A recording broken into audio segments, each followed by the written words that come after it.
Hello friends, स्वागत है आपका अगस्त्य क्लासेस में। मैं शालू रानी। आपको मैंने कोशिका पढ़ाया था और उसके टाइप पढ़ाए थे। इस कोशिका दो टाइप की होती है। पहले हम आज उसका थोड़ा सा रिवीजन कर लेते हैं, बाकी आगे पढ़ेंगे। तो कोशिका में एक स्ट्रक्चर बताया था मैंने। एक कोशिका कला होती है, इसको सेल वॉल बोलते हैं इंग्लिश में। इसके अंदर केंद्रक होता है, इसको न्यूक्लियस बोलते हैं। न्यूक्लियस, इसमें माइटोकॉन्ड्रिया होता है, वैक्यूल्स होते हैं, एंडोप्लाज्मिक रेटिकुलम होता है,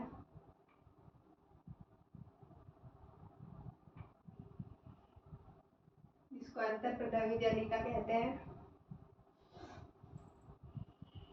गोल्जी काय होता है, जिसे गोल्जी बॉडी कहते हैं।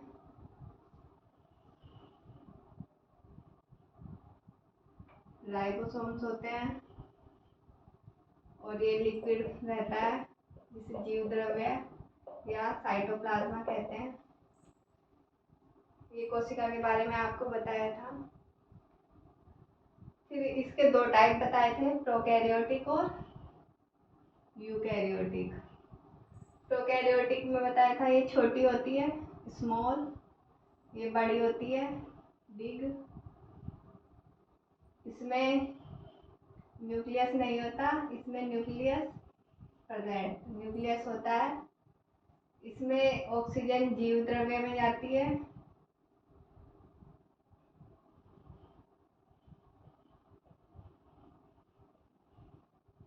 इसमें माइटोकॉन्ड्रिया में जाती है। इसके जो बॉडी पार्ट होते हैं अविकसित होते हैं। इसके विकसित होते हैं और इसके बॉडी पार्ट जीव द्रव्य में होते हैं।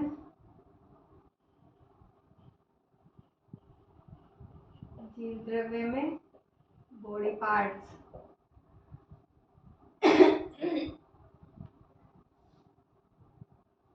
इसके बॉडी पार्ट्स भी जीव द्रव्य में होते हैं, बट इसमें न्यूक्लियस होता है तो डीएनए आरएनए न्यूक्लिक एसिड इसमें न्यूक्लियस में होते हैं।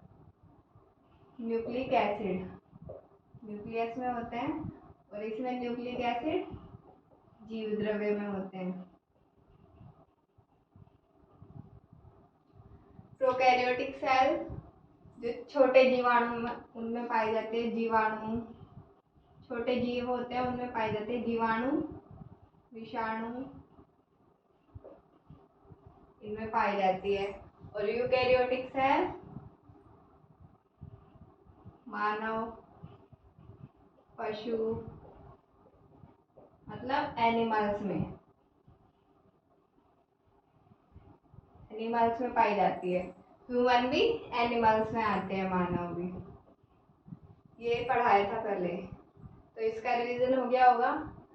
कोशिका की खोज रॉबर्ट हुक ने की थी। रॉबर्ट हुक ने बोतल पे मृत कोशिका की खोज की थी और जीवित कोशिका की खोज ल्यूवेनहोक ने की थी।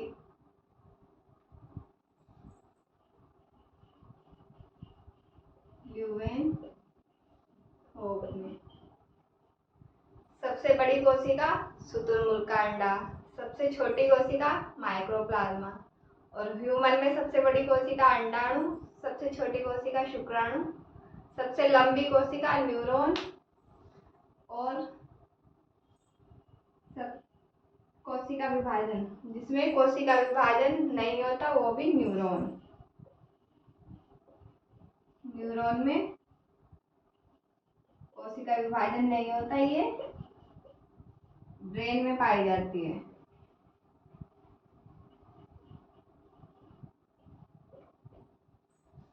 और जिसमें सबसे ज्यादा विभाजन होता है वो लीवर में सबसे ज्यादा विभाजन होता है। ब्रेन में न्यूरॉन सेल पाई जाती है और उनमें विभाजन नहीं होता। और ये सबसे लंबी कोशिका होती है। उसके बाद भी हमने सुना है कि ब्रेन में ट्यूमर हो जाता है, ब्रेन ट्यूमर। ट्यूमर के कैसे होता है? जब सेल बहुत ज़्यादा मात्रा में बनने लगती है उसे ही ट्यूमर बोलते हैं। और ब्रेन में तो कोशिका विभाजन होता ही नहीं है, तो उसमें कैसे ट्यूमर होगा? तो ब्रेन में कुछ परसेंट न्यूरॉन ग्लियन सेल पाई जाती हैं। न्यूरॉन ग्लियन सेल, इनमें कोशिका विभाजन होता है जिसके कारण ब्रेन में ब्रेन ट्यूमर हो जाता है। तो ये पीछे का था, इसका रिवीजन हो गया अपना। अब हम आगे चलते हैं। ये सबको याद ही होगा, रिवीजन करते रहना चाहिए, उससे याद रहता है, नहीं तो भूल जाते हैं। 1-2 दिन बाद रिवीजन कर लेना चाहिए।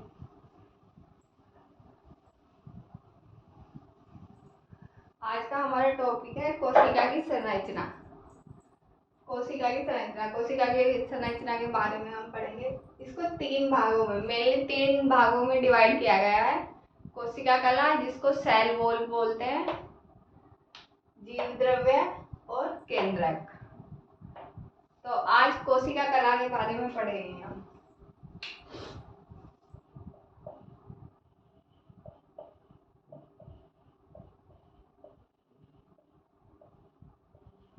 कोशिका कला, इसको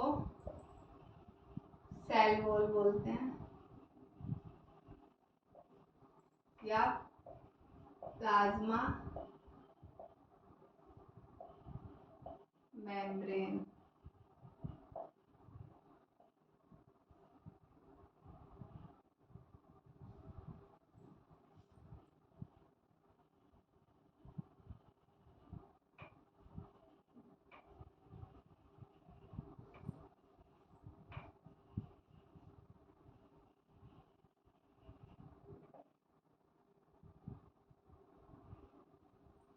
प्लाज्मा मेम्ब्रेन, ये सब कोशिका कला के नाम है।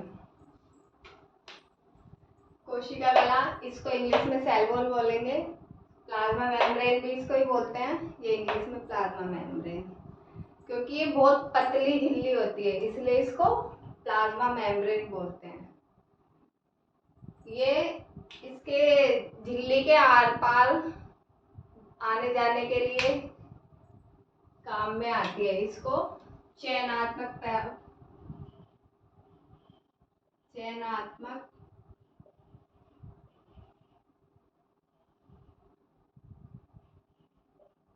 पारगम्य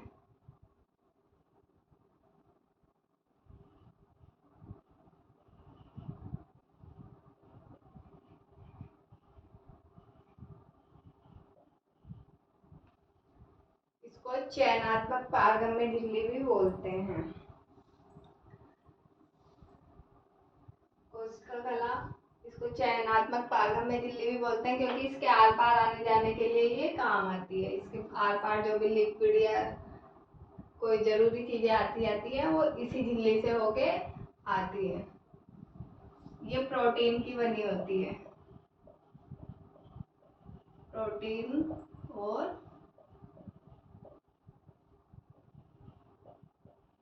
फास्फोलिपिड।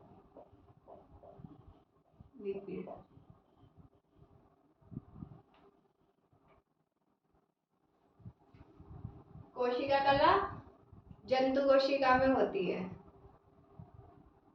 तो जंतु में सेल होती है, उसकी सुरक्षा के लिए, जैसे इंसान होते हैं वो कपड़े पहन लेते हैं तो इसकी आसानी से सुरक्षा हो जाती है।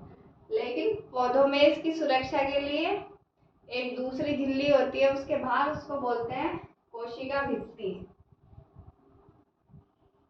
पादप कोशिका में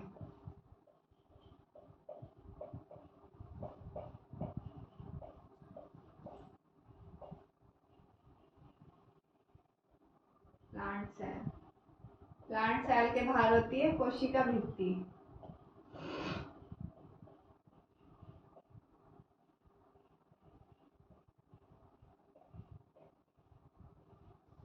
अब पौधे अपनी सुरक्षा तो खुद कर नहीं सकते, उस पर कोई भी आते जाते मार देता है, कोई भी बंद कूद जाएगा उस पर, तो उसकी सुरक्षा के लिए उसके बाहर कोशिका भित्ति होती है, ये हार्ड होती है। कोशिका कला सॉफ्ट होती है और ये हार्ड होती है, ये सेलुलोज की बनी होती है।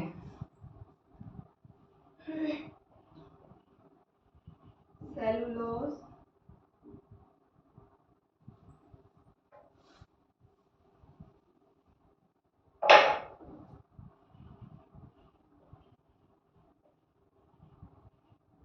सेलुलोज, हेमीसेलुलोज,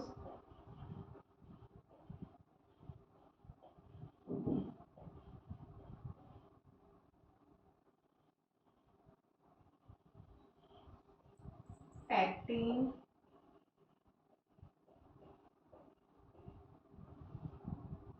ये हार्ड झिल्ली होती है, ये सेलुलोज, हेमीसेलुलोज, पैक्टिन, ये इन सब की बनी होती है।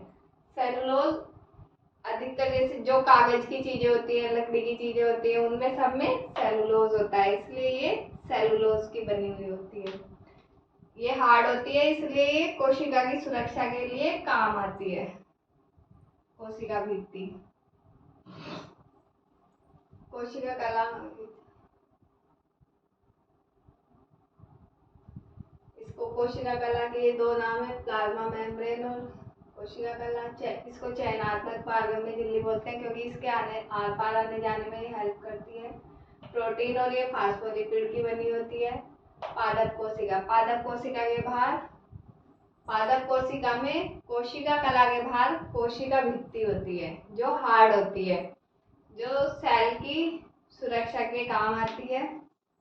ये सेलुलोज, हेमीसेलुलोज और पैक्टिन की बनी होती है।